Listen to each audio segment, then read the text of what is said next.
Plastic has more energy in it than the fuel that we have in this world. If we can turn this into a valuable item that we know is so valuable because we go to war and kill each other over it. Now, you're thinking like, let me change the world. Nobody had made a solar microwave pyrolysis reactor anywhere. I built this, I know it works, but why is this not adopted in the world? And then my phone is completely hacked. And they had complete access to my phone. I'm trying to figure out, like, is this a physical threat? Is my life at risk? Is my family's life at risk? And then I felt these really deep vibrations through my whole body. It was a helicopter flying over, and the spotlight was literally shining directly into the windshield of my van. I was getting ready to just drive off that night because I'm like, what is going on? This was a funded organization funded by some nation's governments to do this. That was a team, and that was an expensive attack. It did look like a kidnapping situation. I'll keep it real. The plastic issue here is pandemic, so we thank you. That's why I said we got to make sure you say that all times. My diesel makes more power than diesel from the pump, makes less smoke, it burns cleaner. Coca-Cola did not patent the Coca-Cola formula. Why? Because if they patented the formula,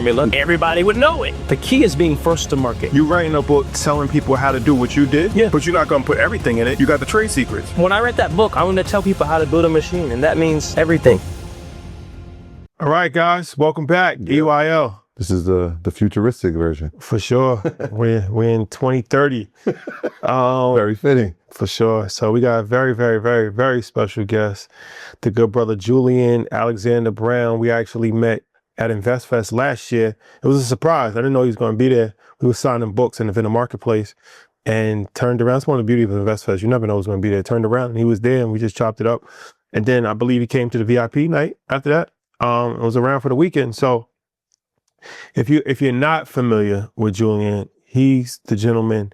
He's been going viral on social media for turning plastic to pretty much gasoline that can be used for cars for cars to run on. Mm-hmm.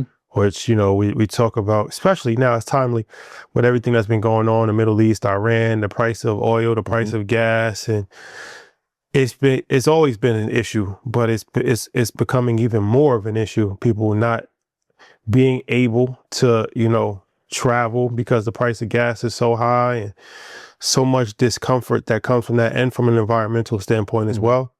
Environmental impact that so many gas emissions have on the environment. Obviously, that's been talked about for a long period of time. So we talk about STEM a lot in our community: science, technology, engineering, mathematics, and this really encompasses all of that. So, you know, talking to an entrepreneur, but an inventor, somebody that's a pioneer in the space, somebody that's a scientific genius. So we got a lot to talk about. So first and foremost, thank you for joining us, brother. Appreciate it. Absolutely. Thank you guys for having me. Yeah, the first time we met, I turned around, you were there. I said, look, before we even said hello, I said, we got to protect you at all costs. And I feel even stronger because of the mission that you're on. Your brilliance and your innovation is something that's revolutionary. So I'm happy you're here. I'm happy that you're here safe, and we're going to make sure that you stay that way.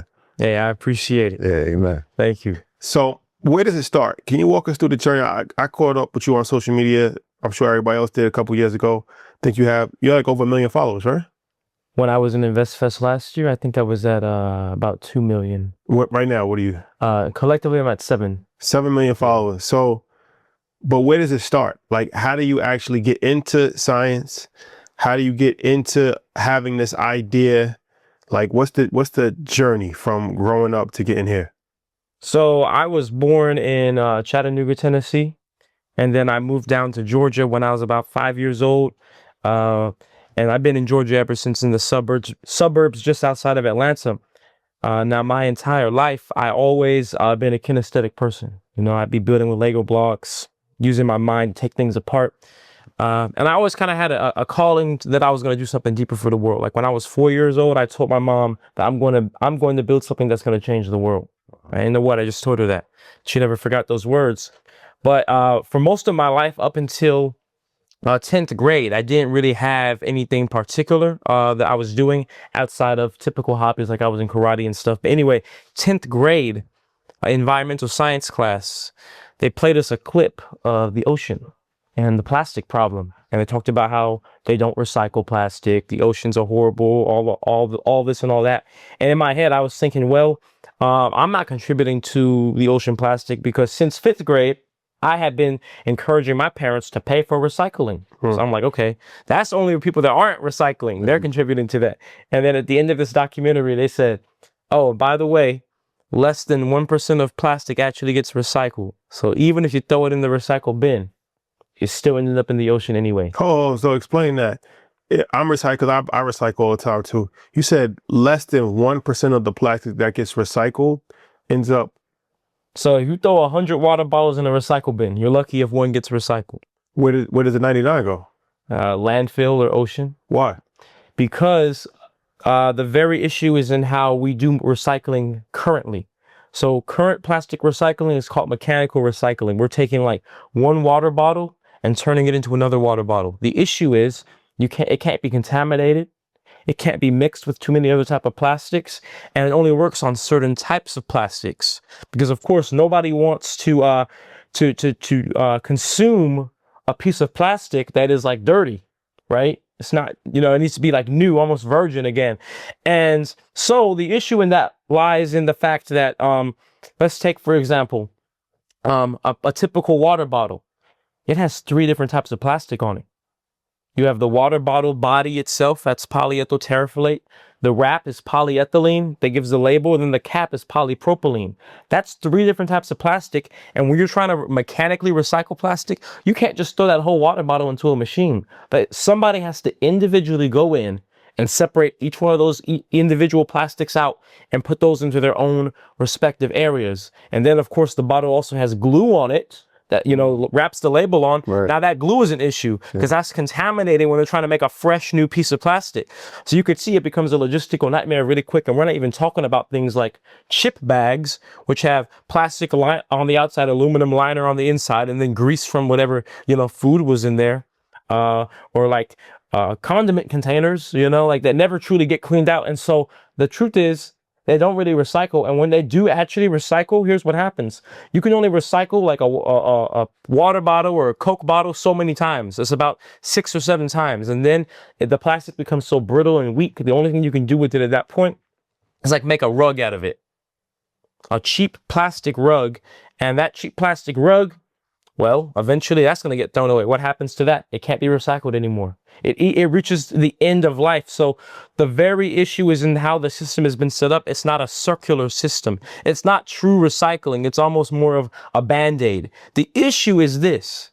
They don't recycle most of plastic. So many people have stories where they're like, I see the recycle truck go to the same place the landfill truck goes to, right? So many people have these stories. The oceans look the way they do. But here's the issue. Recycling is a billion-dollar industry. Plastic recycling. Okay, why are they making billions of dollars if they're not actually recycling? Because they've been telling people for years, pay this $30 a month, throw your plastic in the recycling bin, we'll recycle it. But they haven't been recycling it. They've been sending all this plastic to China. And China, I believe it was 2015. Well, first of all, they weren't really recycling it themselves because they don't even have environmental standards like that. But then in 2015, I believe China said, no, we're done taking your plastic. But now the recycling companies still had to keep up the lie. And they were really just throwing it away or sending it to other developing nations that would end up just either burning this plastic or throwing it in rivers, which ends up in the ocean. It's interesting because I saw a few clips over the past couple of years that they were sending it to China and they were figuring out a way to use that plastic to turn it into energy. I want to just backtrack before we go that far. You're in environmental science. You watch this documentary. What then sparks you to say, all right, I'm going to make the change. I'm going to figure something out. Because most people and we all sat in environmental science. Yeah. We just can't wait till we get to phys ed. Like that's next period. Right. You're thinking like, let me change the world. Like what was the piece and how receptive are your peers to this idea at the time? So in that class, that's where the idea sparked. That's where in my mind, that started to be like, that is wrong. Like, that's not right. I didn't feel comfortable anymore ever since that. But actually, nothing actually came from that moment in 10th grade. Nothing happened until 2 years after that, my senior year. At this point, I was in a welding program in high school. So I had learned how to weld, put together machines. And then I had an accident happen where one of my peers actually ended up stabbing me with a knife on my right thumb. And it ended up severing my tendon. So I couldn't use my thumb for months. And then, like I said, I've always been kinesthetic. I was gardening, welding, making jewelry, blah, blah, blah. So that was always an outlet for me. But after not having mobility in my hand, I almost fell into a depression. But I didn't let myself get into that depressive state because instead I kind of was like, okay, I can't build things for once in my life, but I can work on things in my mind. And then that in that space, it allowed me to kind of go back to that time of thinking about like what I was passionate about and like what I wanted to do in this world. And it took me back to that environmental science class because I remember when I saw that documentary and at the end of it, when they told us they don't recycle, I actually kind of felt doomed because that was the end of the documentary. It wasn't, you know, okay, we don't recycle, but here's what we are doing. Here's a solution. No, that was it. And I'm like, and I remember there were a few other students in the class at the moment that were like, that's really messed up. So anyway, being in that place, I went back to that place because like I said, it never left me. And I'm like, okay, what can I do about this plastic problem? Because clearly there's not anything being done properly. And so I truly was just coming from a place of like, almost looking at it like, if I don't do something, I don't think anything will be done. Because like I said, 2 years had already passed at that point, and it was still the same issue. In fact, it got worse because when they showed us the documentary, it was like 3% or less of plastic that gets recycled. By the time I was doing research 2 years later, it dropped down to 1%. Now, I mean, it's even below that. So anyway, it literally was as simple as me just looking up on Google, because this was before AI. I just looked up, like, why are they not recycling plastic? All right, but let's play devil's advocate. Everything I just told you guys about the mechanical recycling, the contamination. So I was like, okay, well, that's not how it's going to work. That's just not the solution, clearly. And so then I looked up, how can we recycle plastic in other ways? And then there was 2 ways that popped up. It said incineration, like burning it. And I'm like, well, that's not a good solution. I mean, we already see that happening. Air pollution is horrible. And then it said pyrolysis. I said, what is that? Pyrolysis, because mind you, I almost failed chemistry class. They put me in honors chemistry in 9th grade and I wasn't with it. So I'm like, what is pyrolysis? And so I looked up pyrolysis and it said, well, in Greek, it broke it down, pyro and lysis. It means, pyro means heat, lysis means to break apart with heat. And I'm like, isn't that just burning something? But it said, no, burning something in the absence of oxygen, or breaking something apart in the absence of oxygen with heat, rather. And I'm like, okay, what does that have to do with plastic? So then I started to think in my head, I'm like, okay, first of all, what is plastic, right? Like, what is it? Do you guys know what it is? Like, what is it made of? Petroleum? It is, yeah. That's not common knowledge. Most people do not know that. And here's the craziest part. Plastic is now considered the most common material in this world. But most people don't even know what it's made of. Like, we all know what paper is made of, but not everybody knows what plastic is made of. It's made of petroleum. And we all seen it. That's why it burns so well. As a matter of fact, on a chemical level, it's essentially the solid form of crude oil. So much so, and just like how we all know, a solid is the most dense form, meaning it has the most energy in it. So I did research and I was like, plastic is made of petroleum. And then I found this chart that showed the energy bonds of plastic versus gasoline versus diesel. And then it turned out plastic has more energy in it than the fuel that we have in this world. And then I was like, whoa, I was starting to get a little bit confused now, because I'm like, if this is so common knowledge, I can just look this up. How come we, for one, don't all know about this and we aren't doing this? And then I tied it back in, because then I said, okay, so plastic is made of petroleum. Now you're talking about you can recycle plastic through pyrolysis. And then in pyrolysis, guess what? You turn that plastic back into crude oil, back into fuel. That's what pyrolysis is. And then now it all started to click together and make sense. Now I'm like, now this sounds like the proper type of recycling, turning plastic, not burning it or turning it into rugs, but turning it into an actual useful and valuable item. Because the number one reason why we don't recycle plastic is because it's cheaper to just make new plastic. And then you get better quality plastic anyway when you make it fresh from new plastic anyway. So it makes no sense to recycle. But if we can turn this into a valuable item that we know is so valuable because we go to war and kill each other over it, now that makes sense. And it actually made me even more upset in that moment when I found that out, because I'm like, at this point, I'm 17 years old, in high school, in welding class, just looking stuff up on Google. And I'm like, why is it why is this something I have to go after to look up? Why aren't we already just doing this in the world? So then that made me say, I'm building one. And so then I looked up, like this in the same prompt, how to build a plastic pyrolysis reactor. Boom. Instructables link came up on Google. And then there was somebody that built like a little chamber on his stove. Did they exist? Yeah. Okay, they existed. So that's where you got the instructions on how So to do it. I didn't invent pyrolysis. I did not invent plastic pyrolysis. The process of turning plastic back into crude oil existed the day that plastic existed. Gotcha. Because pyrolysis is a process that existed since the beginning of Earth. So here's how it works. When you have something heated without air and oxygen, it doesn't catch on fire. It actually breaks down into oil. And so this is what Earth does to make crude oil to begin with. A whole bunch of organic matter gets buried under the surface. There's no oxygen down there. Right. We know it's hot down there, and it breaks down into oil. That's why we have oil and gas pockets under the Earth. Earth has been doing this process. This is biomimicry. But nonetheless, I looked up how to build a reactor. It pulled up, and I'm like, okay, I can build that. I'm a welder, you know. This is simple. It was just like literally like a pot with pipes coming off of it. So I did that. I built the first one, 17 years old, senior year, because I started school a year early. So anyway, I built the first one in welding class because my welding teacher, I got ahead of everybody. So my thumb healed. I started to weld again. I got ahead of everybody. And then the last month of class, I built this reactor, and it barely worked, but it did. And I made a little bit of oil. And then I was like, oh, wow, this is legit. This is a real thing. And then from that point, I was always playing devil's advocate because I'm like, okay, I built this and I know it works, but why is this not adopted in the world? Because I realized this is a very inefficient process. Because here's how it typically works in the world. This is how every current and present pyrolysis manufacturer does it. On a small scale or a large scale. They have a vessel where plastic goes into, right?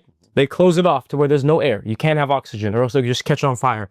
Then they have a burner, like a gas burner, that's heating up that container from the outside to then, heat up the plastic on the inside to then break it down. The plastic turns into a petroleum vapor.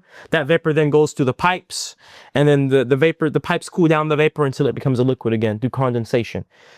That's called traditional pyrolysis. It's very slow, very inefficient, and you have to burn gas to even do the process.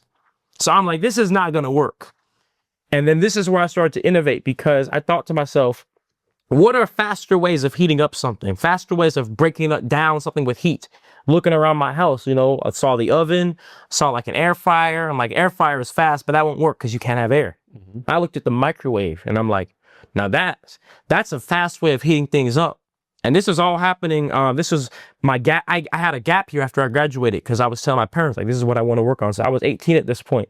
And then it was one night just looking around the kitchen thinking like that. And I looked at the microwave and I said, I want to make a reactor that operates off of microwaves. So I started to do research into that. The same thing. Looking up on Google, microwave pyrolysis reactors of plastic. And I'm starting to find resources, but it's starting to become more scarce. Now it's not as easy to just look up how to build a microwave pyrolysis reactor. As a matter of fact, when I built my first one, nobody on Earth had, in a backyard scale, put one together and put the instructions online. That had not been done. Mm-hmm. The only resources for a microwave pyrolysis reactor were universities and then pilot scale companies that had like $1 million funding to like do research into building one. So there were no guides to build a microwave pyrolysis reactor. I had to break it down to where I'm like, okay, how do you take apart a microwave oven? How do you take apart the magnetron in the microwave oven? That's what makes the microwaves. How do you implement that onto a chamber where you can have microwaves enter a reactor? How do you take apart the power supply system from a microwave oven, which produces enough voltage to kill you instantly? And how do you safely integrate this onto a homemade reactor? I had to do trial and error. I literally was going and picking up microwaves from the scrapyard, taking them apart. And then just looking up YouTube guides on like doing the wiring, the circuitry, all that. I'm not an electrician at all. I went to school for welding. I was teaching myself all of that just by a little trial and error because there was no guide to build the whole thing, but there were always these guides for little individual components, like how to build You're not doing this in a lab. No, I'm in my parents' backyard at this point, 18 years old. Okay. And so after about a month and a half, because here's the thing, after I graduated, I actually got a job to work at the same welding school that I went to. I was an assistant instructor. So my actual instructor would let me build these reactors while after I got the students to head on their work and stuff, and they didn't need me to, oversee them. So anyway, I built this called Mark I. This was the first microwave pyrolysis reactor. Now, it was a square machine that literally could have fit in my lap. Like, this is like a crock pot about the size. And this was the first one to operate off of microwaves. And this could literally be seen on any of my my social medias. But this machine, when I built it and I put it together, it was all built on a theory of like, this is going to be more efficient. This is going to work better. I didn't know. But I'll say it like this. For instance, when I had that first machine I ever built that used traditional pyrolysis, where, you'd heat it up with a gas flame, it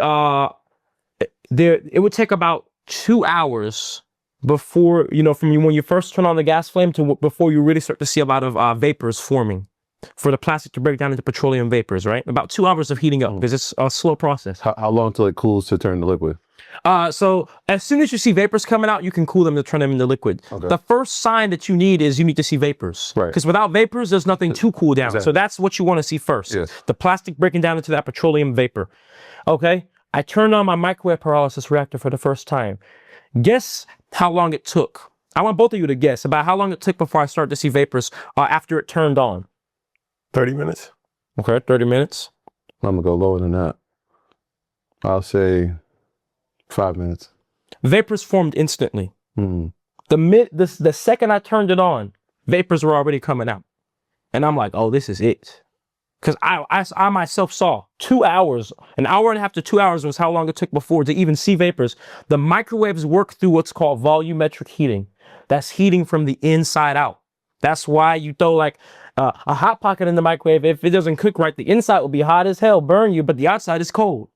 Microwaves heat from the inside out, and that's way more efficient because before you had a gas flame on the outside that was heating a container from the outside that would then conduct into the plastic, and then plastic would have to spread the heat to other plastic, which is an insulator. Microwaves just heat up just what you want, just the plastic.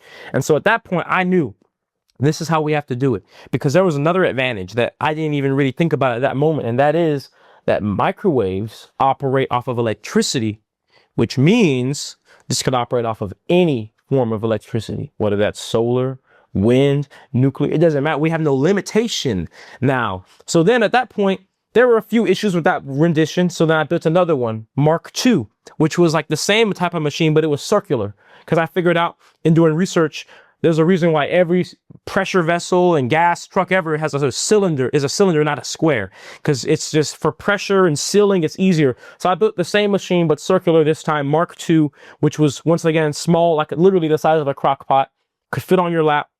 And then after that, I realized another big issue I had was, okay, I'm throwing plastic in here, but there's something in a microwave there's more to a microwave than just throwing food in there. It has a turntable to agitate, because otherwise microwaves never heat consistently or evenly. Mm-hmm. I'm like, I need some type of turntable, because what's happening is I throw the plastic in the machine, it would make fuel, it would break down, but then there would be clumps of plastic in the middle that would never even be touched. That, they'd still be solid plastic, because what would happen, the end byproduct in this process, all that's left of the plastic inside of the machine at the end is solid carbon.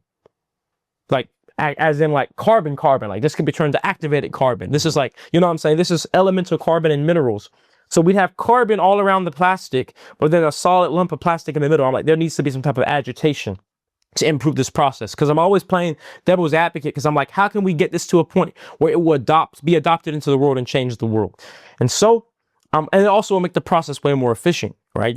I was doing research at this point on radio engineering at this point, because I need to understand how microwaves work. So I literally at this point am researching and reading NASA and military documents on how they're transmitting radio waves, because that's the best type of knowledge I could find to implement, and material sciences I could find to implement on my scale. Because at this point, when I'm building, by the time I'm building Mark II, there is no literature online to go off of. Are you nervous at this point? Like you have an idea, you've seen that it's worked. In the world of science, I know a lot of times you're doing trials before you can share it with the world. Somebody may come, try to take the idea, steal the idea. Are you sharing it at this time, or are you just keeping it to yourself? One thing we always say on this show is that you have to be more intentional about your money. Because it's not about how much you make. It's about how you manage the money you spend. Exactly. That's why tools like Klarna are interesting, because it gives you flexibility when managing your purchases. When checking out, you can decide how you want to pay, whether that's paying everything right away or spreading out payments depending on what works for you. Everything's organized in the Klarna app. And when you shop, you have the opportunity to receive cashback bonuses for the purchases that you make. Download the Klarna app today or go to Klarna.com for more info. Terms apply. California resident loans made or arranged pursuant to a California finance law license. NMLS number 1353190. Klarna balance account required to be eligible for cashback points. Limitations, terms, and conditions apply. So by the time I built Mark II, that circular machine, that's when I made my first YouTube video. That was the first publication of it online. And then I had a lot of my friends tell me, you should just go on TikTok with it. Okay, I did that because I didn't really get all that much traction on YouTube. So I went on TikTok with it. The first video I ever uploaded with it got 1 million views because it was like, my video was very direct. I'm like, I'm turning plastic into fuel with this machine. That surprised people because people are first of all like, that's possible. And then they're like, you're doing this in your backyard? So they couldn't help but look. So I started to share it online, and that was actually a part of my strategy in a way, because I was thinking, okay, I'm coming at this from a perspective of I want to actually change the world with it. I'm not just trying to make money off of it. I'm not just trying to, get the fame and notoriety. I actually want to make a difference in the world. And I knew that the best way to do that would actually be through the support of people and not the other way around where it's like, I'm trying to do this in secrecy for years and years and then figure it out. Because I knew from my perspective, I didn't have interest in, for example, having equity partners that weren't with the mission. I wasn't interested in just getting people that just wanted to throw me money just because, and I don't even know who they are. Mm-hmm. And so I knew if I could get publicity online for this, raise funds that way, like through donations, then that can give me, I guess, a running way to be able to continue to build and innovate to where I can have a better position, a better leverageable position on how I want to go forward with this. And so that was my strategy, because I realized a lot of inventors kind of mess up in the place of kind of holding it all to themselves and nobody knows about it. And then if something happens to them, nobody even knew what you were building until after the fact, so I'm like, I'm going to do something different and we're going to see if it works. It's a risk because, I'm posting it online. Somebody could just rebuild it, but we'll see where it goes. So anyway, I built the next machine, Mark III. It was the first machine to have an agitation system. It had a big auger on the inside. It was a horizontal machine at this point. And it had almost think about it was an auger blade. So it was almost like a gigantic spring on the inside that could rotate the plastic. Now that machine blew up, and that was the first machine to ever have an incident. Because I built it outside. I built it from a 55-gallon drum. So so you're building these different verticals of microwaves that's melting the plastic, right? Does it also enrich the plastic? Does the plastic need to be enriched in order for it to be used for as gasoline? Is that part of the machine as well, or is that another process? That's another process, and I'll get into that in a second. Because at this point, I didn't even really have a specific refining method that I was using in place. Mm. Okay, so like I said, the Mark III machine blew up because I built it out of a 55-gallon drum, too thin of metal. I built Mark IV. This machine was built out of propane tanks, much thicker metal. At this point, I was really starting to get publicity online because now I was making fuel with these machines. I was starting to test in engines like weed whackers and stuff. But here's how this works to answer your question. The plastic can go in the machine in any form. Mixed plastic, dirty plastic, doesn't matter. It could be mixed with food, it could be mixed with motor oil, it does not matter. It goes in the machine and it will all be broken down from the heat of the microwaves into that petroleum vapor. Now that petroleum vapor, after it cools down, it becomes a crude oil. Now this crude oil is crude oil, so you can't just put it in an engine. You have to do another process called distillation. Fractional distillation to refine that crude oil into gasoline, diesel, and jet fuel. Now, fractional distillation is the exact process we use in every refiner on Earth to this day to, take crude oil and make it gasoline, diesel, and jet fuel. That's kind of like what we've been hearing about the Venezuelan oil. Yes. It has to be distilled. They don't have the refineries. Exactly. Gotcha. Exactly. So I, at this point, built a distiller because I'm like, okay, I'm making this crude oil, but it doesn't work in the engine as is. This sounds, who are you funding this, or are the people now donating into you to fund it? Because this all sounds like obviously very innovative, but it also could be expensive. Yeah, oh, very much so. And that's why I would be literally doing the most ghetto methods possible and taking apart microwaves from scrapyards and literally getting propane tanks from scrapyards and draining all the propane out and cutting them open and welding them together, because I was like, I don't have the funds to, you know, go and buy fresh new metal, go and buy new microwave parts.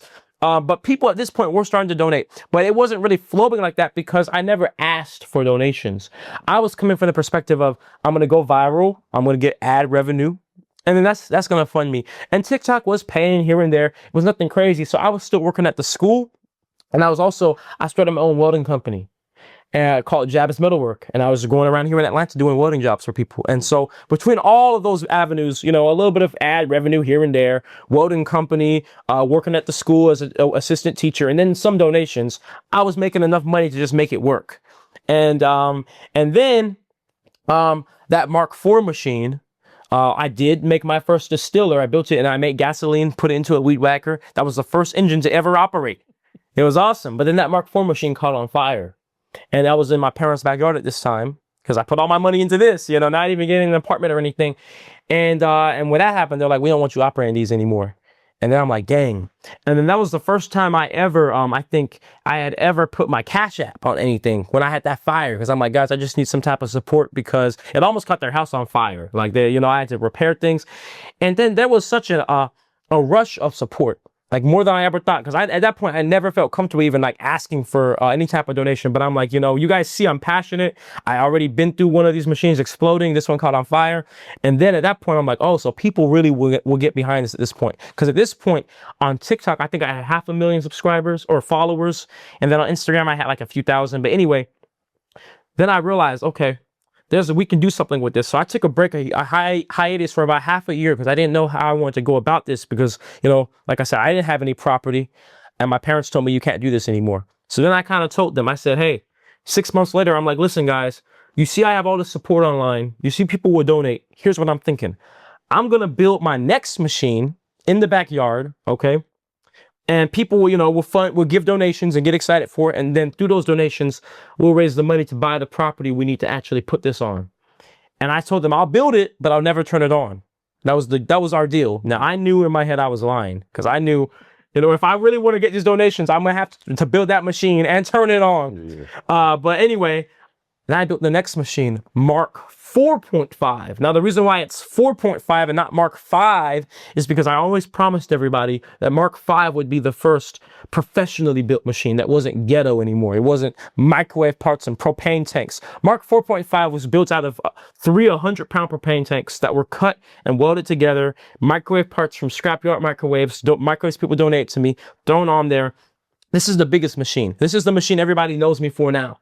So at this point, that machine, just by the size and stature of it, now it was starting to really pick up, right? I was starting to get a lot of more donations, starting to get, at this point, my Instagram was starting to blow up. I think I had like 100, 200,000 followers on Instagram. And then I made a little bit of fuel from it that then I powered in the first vehicle at this point. I made some diesel because I make gasoline, diesel, and jet fuel. And I put the diesel inside of a 1993 Ford F-350 truck that another influencer named Rachel Cook, she bought in Florida and drove it up to Georgia just to see if this was the first vehicle ever. So like when I was asking my supporters, like, hey, does anybody want to donate your vehicle to be the first? Everybody was like, hell no, we're not doing that. No, sorry. You know, nobody in my life was willing to do that. But she, Rachel Cook, being an influencer herself, she already had money. So she just was like, I believe in you. She bought a truck, drove it up, and then we put the diesel in, and then it worked. And then now I really started to pick up because now people are like, oh, because up to that point, everybody was like, you're not making fuel. You're just making like, that's trash. You're just so it worked as far as, when you say it worked, she had to empty the tank. You can't mix what you're doing, the plastic with the gas. Yeah. Right? You cannot do that, right? Well, you can, but if you do that, then it's not a realistic test because it's like it still has gas in it. Right. So she had to empty the tank.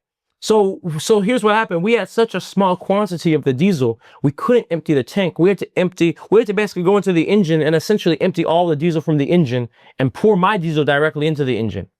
Okay. Right? And so that's what we did for her truck. And it worked. It ran, and then you could literally even smell from the exhaust that this was, it was a different fuel in there. How long did it run for? It ran for actually a decent amount of time, because we had about, I had about half a gallon, and then I only ended up putting a quarter gallon in the fuel filter bowl area. And then just off of that little bit, we ran the truck around this parking lot like 10 times, and then it still had some in there. So how much plastic did it take to get to the half a gallon? so the average conversion rate is about 10 pounds to a gallon. Okay. The reason I had so little was because, like I said, in the middle of me making that, my last machine had burned down, and I couldn't make any more from that point forward. But then anyway, with Mark 4.5 doing that, you know, and then the machine was big. Now I was really starting to pick up on all social medias, but then a big incident happened. One day I was distilling, refining, which is, you know, you're literally boiling the crude oil to make it gasoline, diesel, and jet fuel, and it blew up. It literally exploded. Wow. And I was in the explosion, and it was like a fireball. Then it gave me 2nd-degree burns on my legs, and I had to go to the hospital. And then at that point, my parents are like, "You're done. You're done. You're done. Enough is enough." Yeah, that's it. And so then they said, "If you want to continue working on this, like, we support you and all, because like, yeah, we love you and all, but you can't do it here anymore." I don't know how we never got the HOA called on us, because we got a strict HOA, but I think all my neighbors are with the mission, because we never got the HOA called even after a mushroom cloud explosion. As a matter of fact, like, I have these scars on my foot. You see where it looks like I have vitiligo on both sides of my foot. I'm trying, let me see if the camera can get it. Yeah. You see? That's from the burn? Yeah, 2nd-degree burns. I had to go to the hospital to get burn surgery for that. I couldn't walk for about a month. I was in crutches. Is this when you went missing? No. We're about to get there. Okay. So, yeah, that was the summer before that happened. This is a book, man. And I actually am going to be writing a book soon. That's a different thing. We'll get to that. Yeah, we'll get there. But anyway, blew myself up, hospital, all this, got out, and my parents are like, "No more."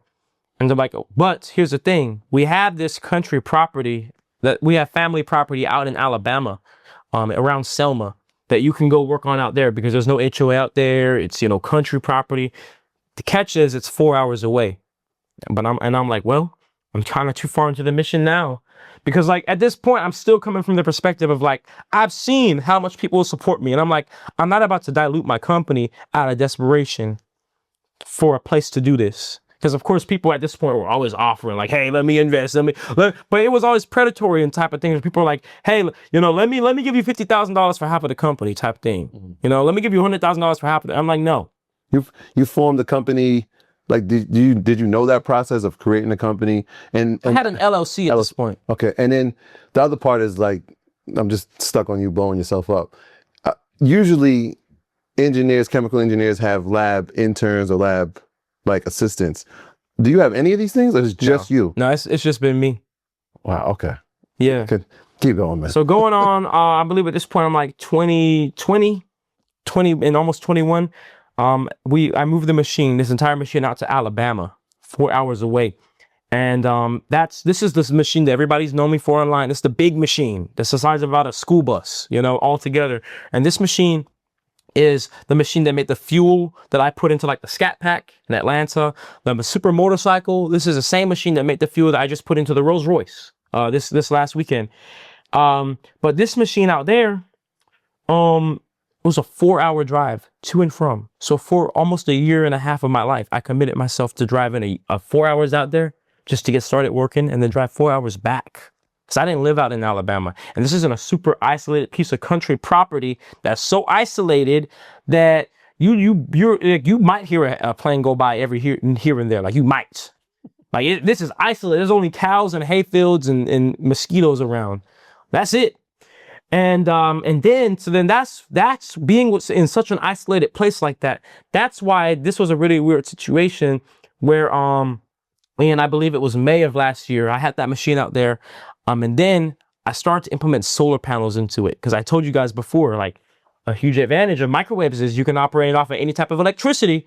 And I had this theory where I'm like, okay, if we operate this off of solar panels and the energy comes from the sun, well, outside of labor, I'm able to make fuel for free.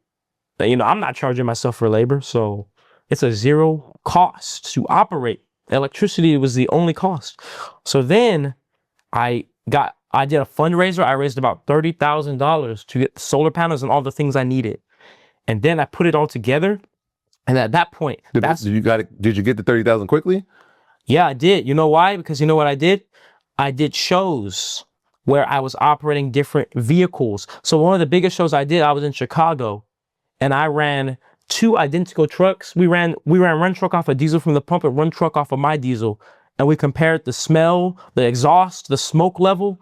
And then we realized my fuel literally had less smoke. The exhaust smelled cleaner. And then a few months later, I actually sent my diesel to a lab, to ASAP Labs in Washington, Vancouver, Washington. And they confirmed it with the test. Their lab test showed my diesel makes more power than diesel from the pump, makes less smoke. It burns cleaner than diesel from the pump. I have the paperwork. Well, ASAP Labs said that. And then we're like, oh, wow, this is crazy. So between those 2 things, those 2 exciting moments, people are like, oh, yes, we're supporting this. Gotcha. So I had a GoFundMe. Like I said, I'm still an LLC at this point, not even a nonprofit. $30,000 raised, got all the money I needed.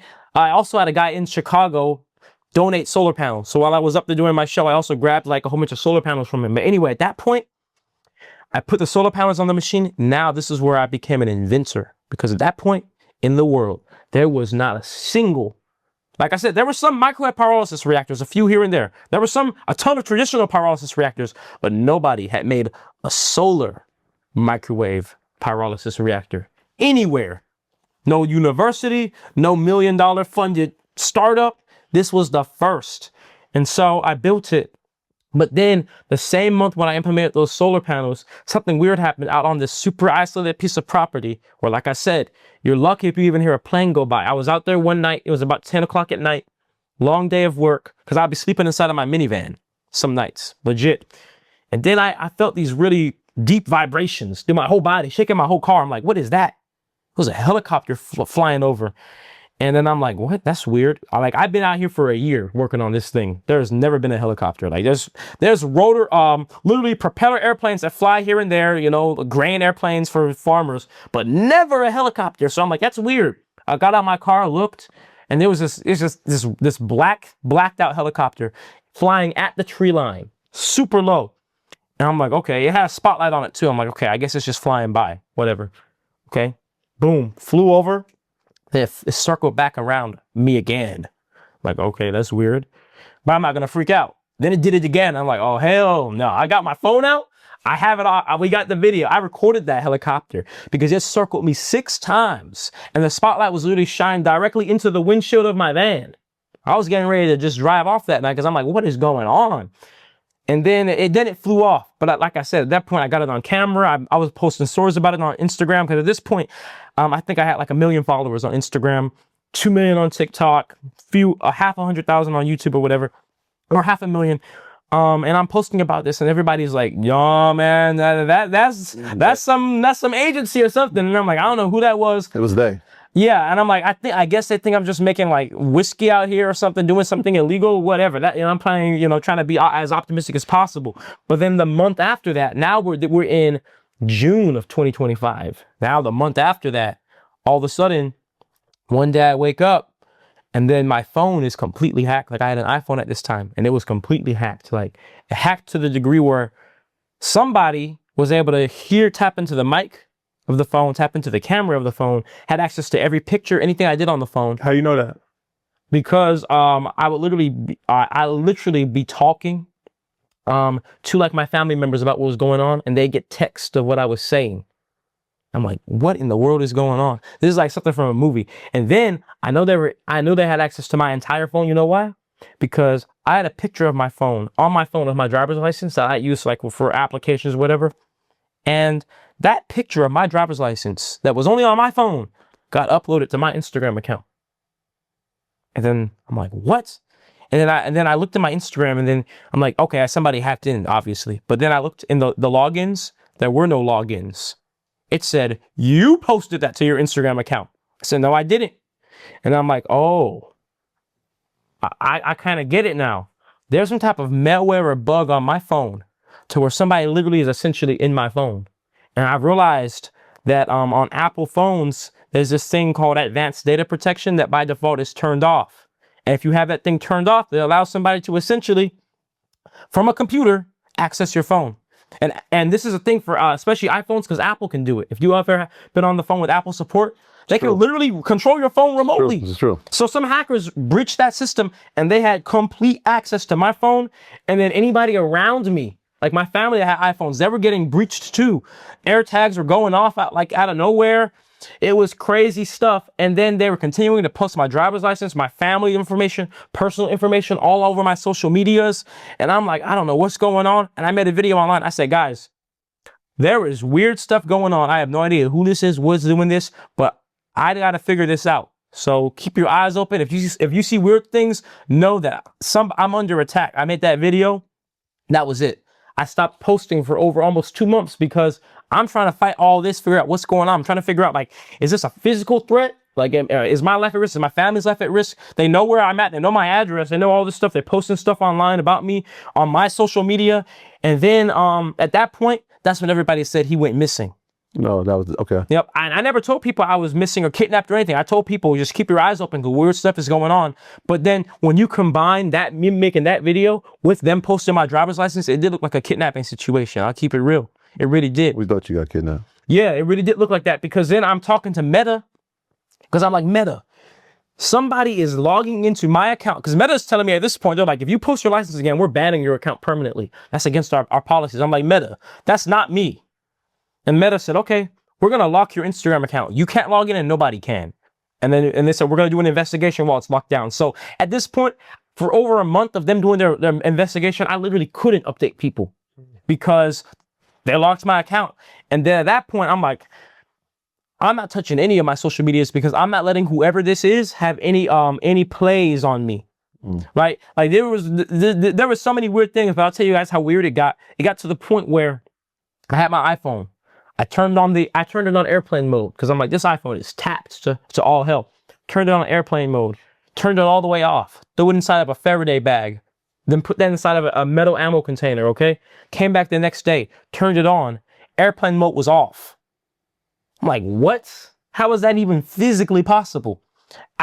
All my AirTags would be randomly going off. I used to have all these AirTags, and all my AirTags would be beeping. Like, you know, like if you tell it to go ring, like you want to find it, all mine would be beeping. I take the batteries out, put the batteries back in, put them inside of Faraday bags. They'd still be beeping. So somebody just had complete control over my entire thing. Ring cameras, and then it turned out my computer had malware on it. Because I was talking to a tech support guy one day, on WhatsApp Messenger on my computer, because they were hacking all my stuff, my Facebook, all this, and then all of a sudden he got a message sent to him, and they were like, we know you're helping Julian, stop helping him. He got a text, and this was from my computer. And we're like, dang, yeah, they got everything compromised. So then at that point, I got rid of all my phones.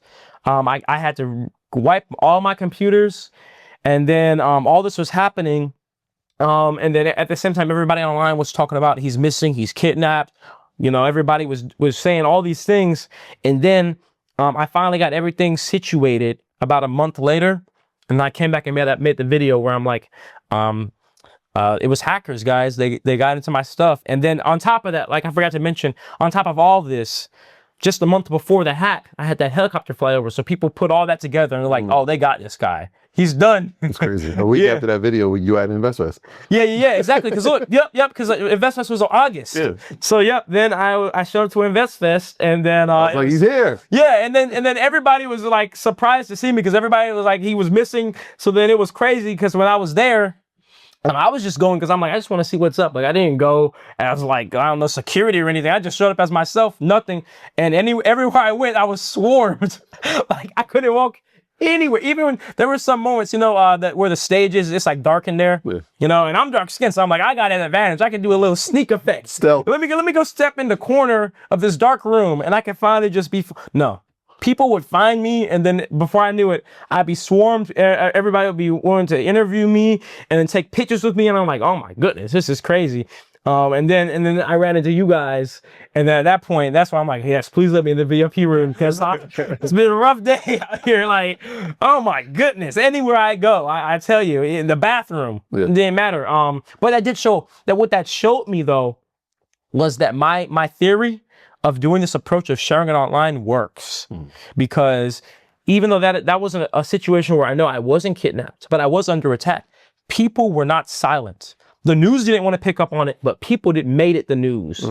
Everywhere I was in, South Africa publications, France, Germany, Mexico, United States, like Daily Mail, everywhere.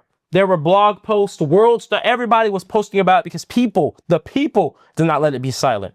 Nobody let that, like every social media, well, not every social media creator, but tons of huge social media creators were talking about it. Kyrie Irving was talking about it. I mean, like, it was crazy. And that goes to show me that, like, yes, this approach of sharing this with everybody and making it the world's journey is advantageous, because nobody will ever let this be like other past inventors where it could just be snuffed out easy. It's going to be a fight to snuff this out, because nobody's going to just let it lay low when something happens. Because here's the crazy thing. I don't know who it was that hacked into my stuff, but I'll tell you this. They had access to my page, okay? And since all this was happening, my page shot up. Like I was at 1 million followers when it started, and at the end of the hack, I was at like 2.5 million because of all the publicity. But anyway, they had access to my humongous page that had more views than ever. And they didn't use that opportunity to go in there and like post some type of like crypto scam to make money, or post about themselves for publicity. Their only motive was to break my spirit. Their only motive was to post personal things about me, things about my address and my family, to try to discourage me. And what that goes to show me was, whoever this was that had these crazy means to hack into me like this, they're intimidated just by the fact of what I'm doing. And there's all type of theories we can go down. You don't even got to go down that hole. Who you think could be intimidated, and you could just go down a rabbit hole yourself. But my thing is this: okay, when you got back, it just stopped. It never like. Oh no, it's still going on to this day. You know, but what it is I've changed my approach. I understand that anything I do on any device is not private, and I have so many different cybersecurity means. Like for example, I have super complex passwords for every individual login. And then I have a physical authentication security key for every login. And then I have anybody that works in my organization has to go through cybersecurity training. And then I have a cybersecurity team that's super, airtight, because like this is a cybersecurity team that has clients all around the world, companies. And they were like, we've never seen an attack like this before. And they said this is a nation state level attack, meaning this was a funded organization funded by some nation's governments to do this, because that was a team and that was an expensive attack. And for them to do such an expensive attack and not ask for money means that they were funded to do that. Also, like I said, we can go down the rabbit holes on who it was all day. Yeah, they. I would just say they. I mean, obviously, the time that we're living in, you can see with the conflicts that's going on throughout the world. Oil is obviously at the forefront of a lot of it. Yeah. Do you see your technology as an alternative more so than a replacement? And long-term vision of the technology, how does it keep advancing? I see my technology as an integration. Integration, okay. And here's the thing. The fuel is amazing, and that's what gets people's attention, but the goal and the point was actually to get rid of plastic, and we just happened to turn it into fuel.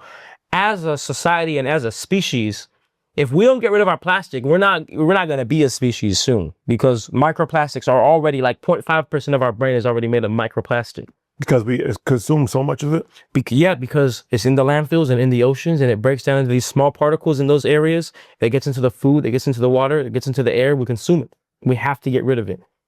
And so this is a necessary thing with or without the fuel side. The fuel side is amazing, and that's an even better side for integration. An amazing byproduct. But I don't care if this process was turning plastic into dirt. Because as far as I know, you could have all the boats you want going out to the ocean to collect the plastic. But if you're bringing it back to shore just to throw it in the landfill, that's not a solution to me.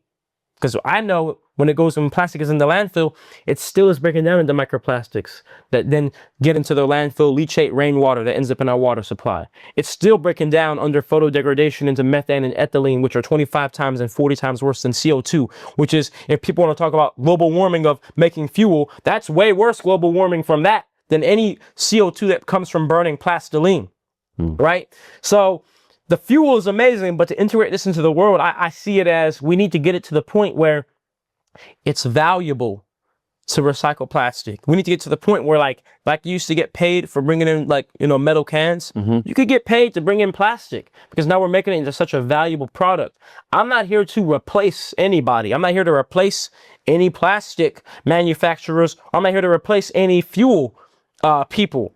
I'm just here to give a solution to two sides of the spectrum, to give a solution for getting rid of waste management, and then energy independence. Now, as it stands, unfortunately, those are two industries that don't want to be tapped into in any way.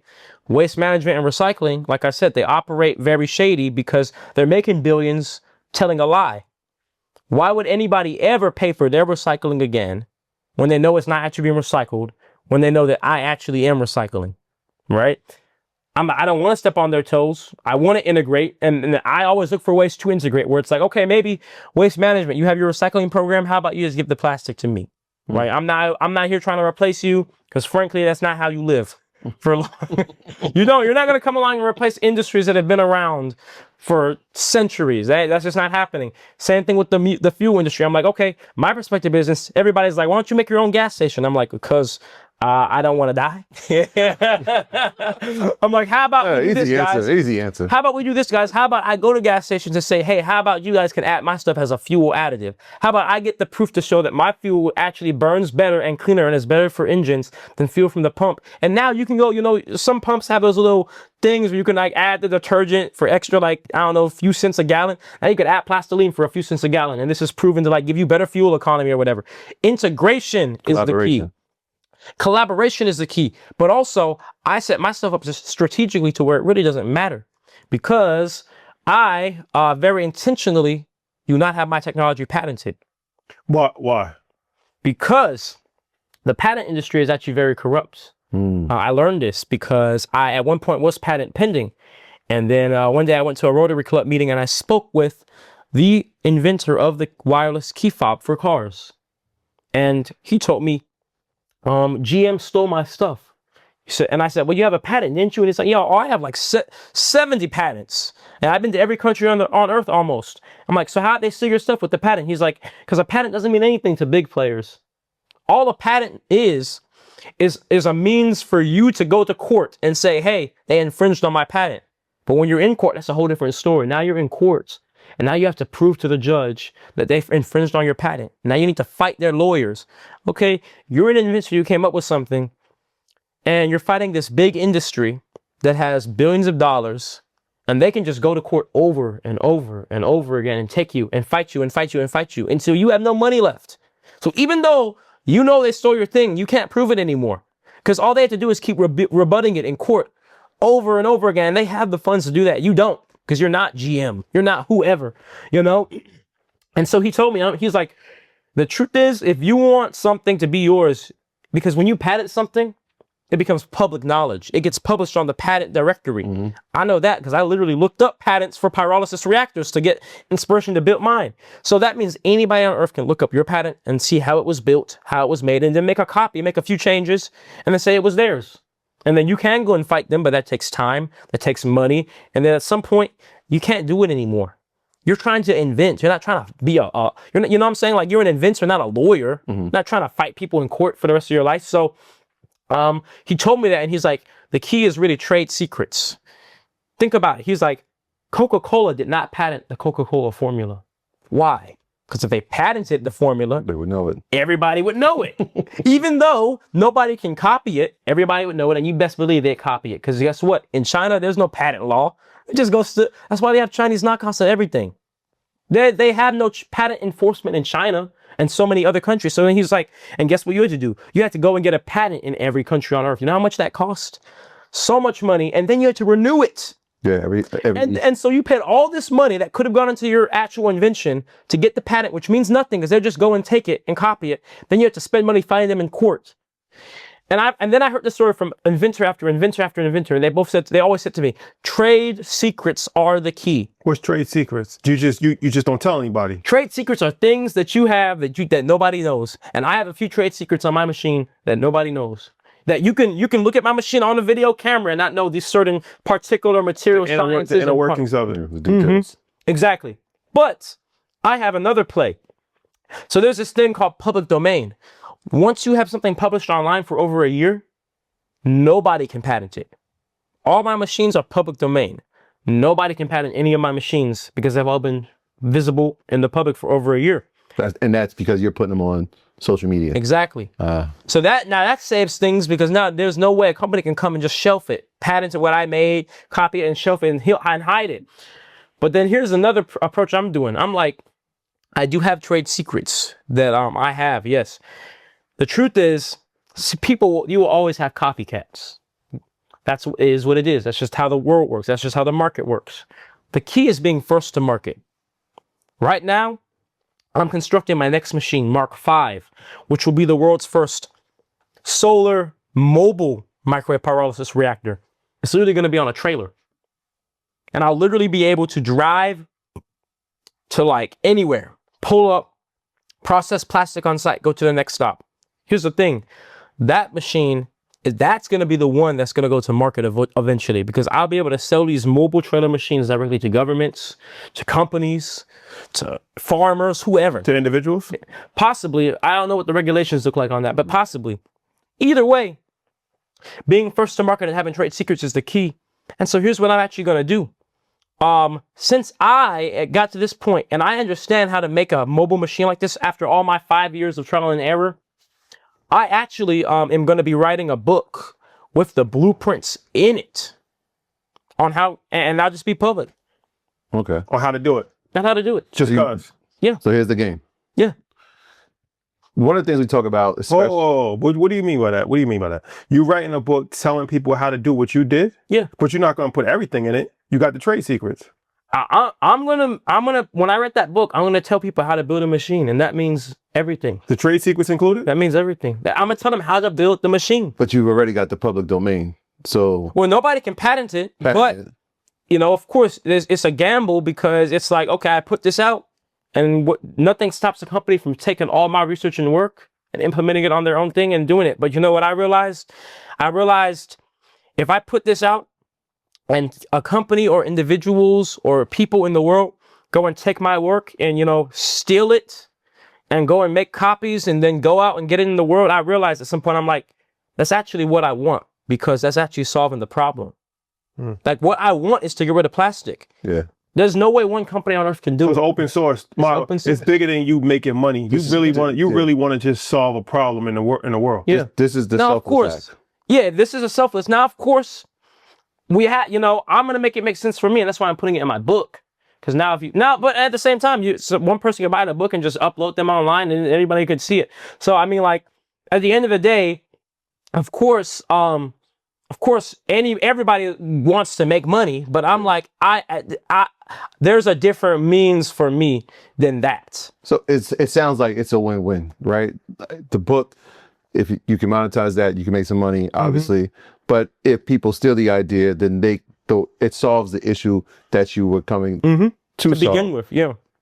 And then that is the ultimate form of protection. So here's the thing, because it made me think of funding, especially for Black businesses,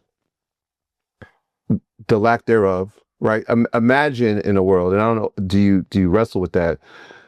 What would this look like if there was funding? Is it infrastructure? Is it factories that we can put this in? Or are you looking at it like, even with those odds against me, right? Because you're doing this, you're doing GoFundMe and you're monetizing the content. The mobile model is what I'm going to do. And the book is becoming the way that I can say, all right, even if they don't do it, here's a way I can get this out to the world. Well, I see it as this. For example, this mobile machine that's being built. Yeah. I am raising funds. So I have a nonprofit now. I just started literally last month. And so, for example, that machine, this mobile machine, is being built and funded 100% by sponsors. So companies are paying to have their logo on the final wrap of the bus. And so I'm starting to realize I have certain brand things now. Because guess what? Anybody can build a machine, but not everybody is Nature Jab building a machine. You know what I'm saying? It's like any car can get you from point A to point B, but not every car is a Rolls Royce doing that. You know, there's a difference. And so the brand is strong in the sense of course, raising funds, but also the brand is strong in the sense of when it comes to market, when it comes to actually being on the market and selling these, because yes, anybody could just make these machines when the blueprints are out there, but there's some companies and individuals who only want a machine from me. They only want a machine from the Nature Jab brand, because that is like the top, is the highest echelon, the highest quality. Everybody else is a copycat under that, right? Because here's the thing, of course, I'm gonna make the book and blueprints, but that's still gonna be like relatively outdated. My mind is always building the next machine while I'm on the current machine I'm building. So like I'm on Mark 6 in my mind. The book is gonna have Mark 5 in it. So I'm already like coming up with new trade secrets, new things on for the next machine. And of course, there's the experience. Like I said, I got to a point where, since I was the only one building these type of machines, you can't look up certain things for these machines. Like when I have troubleshooting, there is no Googling it anymore. It's only me out there trial and error solving it myself. And so, with that being said, I have certain knowledge in my mind that gives me an advantage over anybody, because I'm the only one who has been at this 5 years, blowing myself up multiple times, you know? And so I always have that advantage. But the truth is, like I said, like if I'm really looking at it like almost like from an ego disillusion perspective, it actually is beautiful if people could actually design machines even better than me. Because here's the thing, if I make this open source, now everybody's improvements are open for everybody. And now we're getting to solving the problem faster. You know, I have people all over the world nowadays who are already trying to copy my machines now and tell me, and I have people in Brazil and all this. I encourage them. I say, be safe, don't blow yourself up, you know. But yeah, I encourage you, because we need this everywhere, right? And my goal is I'm gonna take the same mobile platform machine. So Nature Jab LLC, that's for profit. That's going to sell the trailer machines to governments, blah, blah, blah, individuals around the world. Jab Innovations, the nonprofit, is going to take that same mobile system and implement it on the boats that will go out into the ocean. And then now we can process the ocean plastic directly into fuel, and the boat can run off of that fuel and just be out there forever. We'll have a boat that's autonomous, like with AI, just be out there forever until all the plastic is gone, because it can just run until all the plastic is gone. What's the pricing like for a machine like that? Because when you're saying it, it makes me think of when you talked about AI, how a company like ASML has created the EUV machine, and it's their machine, but it's so expensive because it's a specialty. Obviously, you're the creator of this machine, which makes it a specialty. How are you making a pricing model? They're not that expensive. Like I'm building this mobile machine. It's gonna come in at like $100,000, you know, with the trailer and all that, you know, and that means that could be sold for like 200,000, $250,000, you know, and that's a part of the purpose. The reason why is because, going back to what I was saying, some of the nations that need this technology the most cannot afford it. $250,000, that's enough to fundraise. Let's get this machine in Senegal. Let's get this machine in Ghana. Let's get the machine in Dominican Republic, Haiti. Let's get this machine in countries that need it the most, but can't afford it. We could do that. That's an easy crowdfund. That's way easier than crowdfunding $250 million. Decentralized approach is the way. I said in the beginning, I didn't invent pyrolysis. There have already been companies that built big machines that run off of traditional pyrolysis reactors around the world. I play devil's advocate because I'm like, well, they're clearly not doing their job properly because we got plastic everywhere. Simple equation. And in playing devil's advocate, I realized the big issue was that they're making these huge centralized plants that nobody can afford, that if they have any issues, a small issue is a huge issue on a machine that size. You know, a machine the size of a few acres, a small issue can put that thing, can cost millions of dollars and put it out of commission for months. And I proved that you can build these small machines like this that actually process a good amount of plastic on a daily basis and can make on a small scale fuel of quality. Like I have not seen anybody else that has built a mobile and self-sufficient, essentially oil refinery. And I've proven that can be done. And now that I've proven that can be done, I believe that's the way to do it. I believe let's have however many hundreds of trailer machines are needed per city. And it'll be just like waste management. Go to a restaurant, they have their plastic out, pull up, boom, process it, go on to the next stop. Do that everywhere. Islands, especially Hawaii, they need this. They don't have landfill space. It costs them so much to ship plastic off of the island. It makes more sense for them to just pay for a machine that can process it right there and make fuel. There you have it. There you have it, man. That was an extremely insightful conversation. What do you need to make this happen at scale? Like, I know you know, obviously you're raising money or you have the donations. Like, in a perfect world, right? If I could just snap a finger today and like, what would be your wish list of, okay, I need this amount of money, I need this amount of land, I need this amount of workers. What do you need to get this running at scale? I would say I would say I need probably about $10 million at this rate to fulfill the rest of the vision. Because with $10 million, I can afford the property that'd be necessary, and then any type of manufacturing things to get to the point. Because I ultimately want to be a manufacturer of these trailer machines. And you know, the truth is, I've up to this entire point in my journey, I have been independent in this. I don't have any business partners or equity partners because that allows me to do things like put my book out or not patent it. Because, you know, like, for example, an investor, the first thing they want is the security of knowing, like, we're going to get a return. Like, so they're like, you got to patent it. You're definitely not going to put out a book with blueprints now until we get our money first. But I always was like, well, I'm trying to actually make a difference in the world and not just make money. Because if I want to make money, there's hell of a lot easier ways in this world to make money and safer ways to make money. So I'm like, if we're actually trying to go for impact and make the difference, you have to have this different perspective of like almost like doing those selfless acts of faith. Because I know I'll be fine in the end. I've been fine up to this point. And so, yeah, when it comes down to it, that's why I started my nonprofit, because now it allows people to have a tax deductible way to directly get to the project. And I kind of just walk by faith by saying, you know, I'm going to build this next machine. We're going to see where it goes. And I truly believe that when I built these trailer machines and I toured the entire United States with it, showing everybody before their eyes the process, I just truly believe it'll be getting in the eyes of the right individuals that will then allow this to be in the right place. And whether that may not even be like direct, oh, I just get $10 million. It might just be something like, hey, I'll allow you to work at my plants.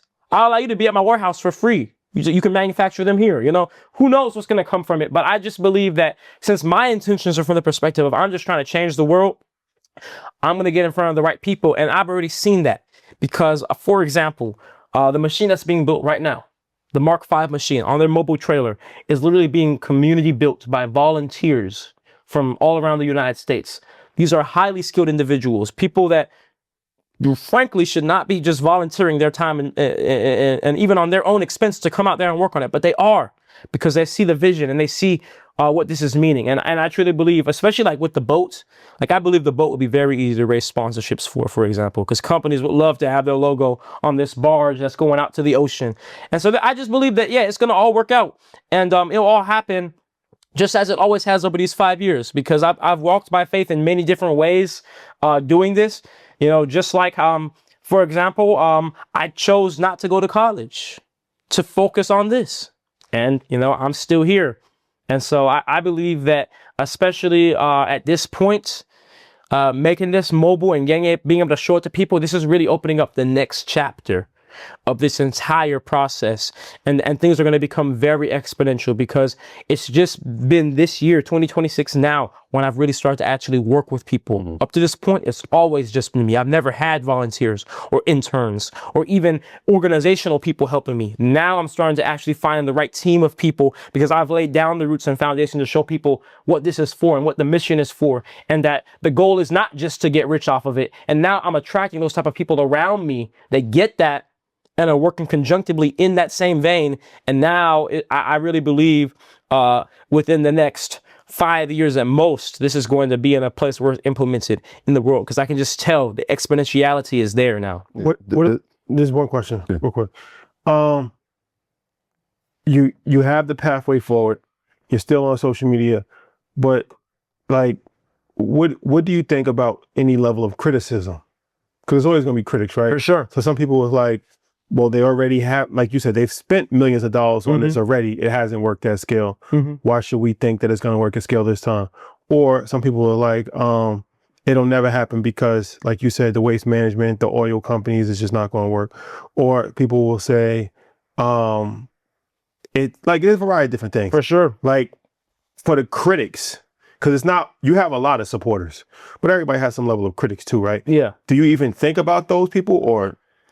Yeah, I love reading any type of critical places that come from a place of actual, like, I guess, constructive criticism. Constructive criticism. Where it could be actually improvement. Like some people that are just genuinely jealous and just straight spiteful and hateful will sometimes actually make some decent suggestions. True.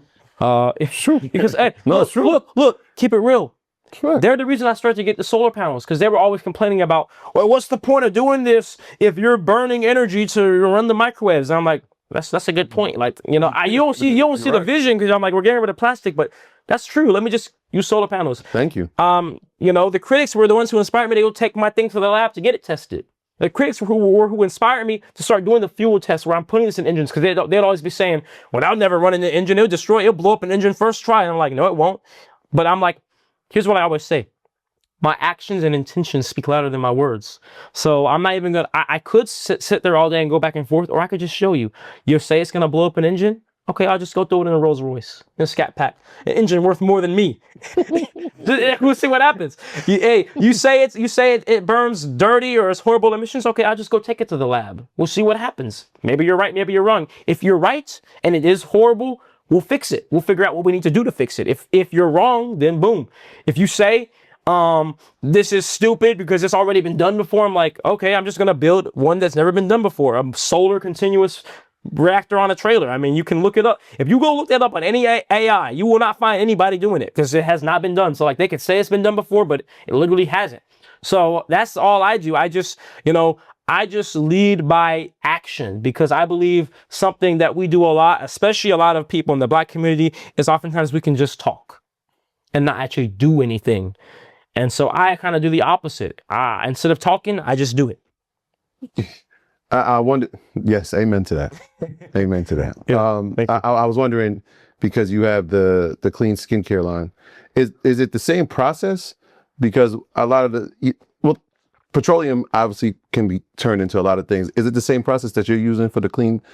Absolutely not. And Okay. that's the big irony. So my brand Jab Aroma, where I make all natural deodorant and bug repellent and hairspray and stuff, the whole point of that stuff is that it is free from petroleum, because, you know, I learned the game of petroleum. I learned how plastic is made of petroleum, but I also learned how almost everything in this world is, including almost all cosmetic products, Right. deodorant, like all this stuff. And I'm like, it's messed up, because I also know that almost everything petroleum based is linked to leukemia, linked to cancer, linked to blah, blah, blah. And I'm like, we're putting this on our bodies every day. So that's why I started my brand Jab Aroma. So that's the deodorant, or like Exactly. deodorant's causing cancer. Yeah.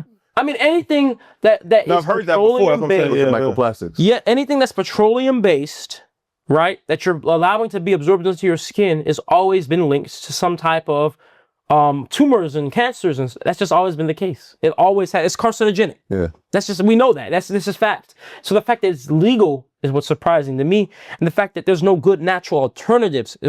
Like my natural hairspray that I make, my natural hair and beard spray, there is no all natural hair and beard spray on the market. There's sprays I'll say on the front, natural, clean. You turn the ingredients on the back, got all types of benzoates, crazy stuff. And so I started that brand from the kind of the same perspective of Nature Jab, where it's like, I don't see something right being done, and I'm just going to be the one to do it. And I'm also never going to sell out, because what happens is a lot of brands will start pure, but then they start to get, you know, some buzz. Then they get a big brand or investor come buy them out, change the formulas. If you're looking for a face for the beard brand, let me know. I got you. I got you. So the Rolls Royce, talk about that. You did an experiment recently with the Rolls Royce. That was on social media. You had the girls. Explain the marketing behind it, and explain how it actually worked. Sure. So this weekend, March 21st, I ran a 2016 Rolls Royce Dawn, Jabbar Westbrook's Rolls Royce Dawn, off of 100% plastoline. That was the first luxury engine, the first V12 engine in the world, the most expensive vehicle ever to operate off of plastoline. And I'm actually glad you brought up that point, because this event, I took a different marketing perspective. Usually for all my events of the past, I'll just purely do all the marketing where I'm just like, hey guys, we're going to run this engine. Cool, let's do it. But this, I took a different marketing approach, because I felt like this was like monumental to do a Rolls Royce. So I almost wanted to like give the marketing vibe of like, this is what we're like, the lifestyle of a Rolls Royce, the look of a Rolls Royce. So like, for example, in my marketing videos, I would of course have Rolls Royces in the background. I'd have models in the background because I'm like, this is a different type of person that we're appealing to, a different type of audience when we're running this type of vehicle. Like a Rolls Royce owner is a different type of person. And so, for example, when I had one of my videos where I'm telling people that we're going to do this event, and then I had like a whole bunch of models in the background, and then a lot of my people were actually upset at that because they're like, you know, they're like, you sold out. They're like, we would watch the video with or without women in the background. But I was like, I hear you guys, but you also are kind of proof that it worked because you are commenting. And that's the whole point. And this video did get a few 100,000 views. But my perspective was like, okay, like I understand where you're coming from, but this is, marketing is psychology. And no matter how you put it, you proved it because you watched the video. I mean, I put models in the video, you watched it. And this is a Rolls Royce, so it's fitting. It makes sense. I think that people may have been upset and seen it as one way or another because this is a marketing strategy that's been done forever. So they kind of see it as, oh, he just sold out to the typical strategies. But I made it very clear that, like, for example, the model I did have in my video, I told them dress formula because we're trying to look like luxury vibe. And so from my perspective, I saw it as a success because it got the attention of people. It fit the vibe. And also, I liked the way the vision came out. It very much, to me, it almost is like filming a movie in a sense, like Fast and Furious type of thing. And so I think that going forward, whenever I do anything type of luxury vehicle, like one day I got to run a Bugatti and got to run a Ferrari. I think that that'll just be how we do that for those more luxury vehicles. I think what it was is people always see me as such a people's person because, like, I started in my backyard. I've run many vehicles that are just common, everyday people vehicles. So even by me just running a Rolls Royce, it upsets some people because they're like, why are you doing this? Like, that's not realistic.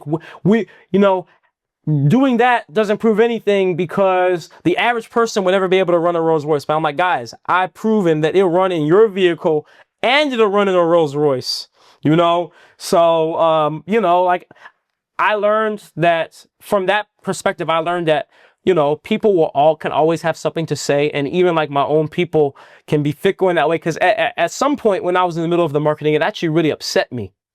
Because I was putting so much into it. Like this was the most I've ever marketed an event. Like I was throwing together shoots out here in Atlanta for this and taking so much time just for people to kind of be complaining. But then I realized, it really doesn't matter. Like even my own supporters, unfortunately, it really doesn't even matter what people say. And I can't take anything to heart. You can't even take the support to heart too much. You can't take the support or the critics to heart too much because at the end of the day, you have a certain vision and path that you're doing. And as long as your intentions are pure, there will always be times where it can appear, the perspective can look one way or the other.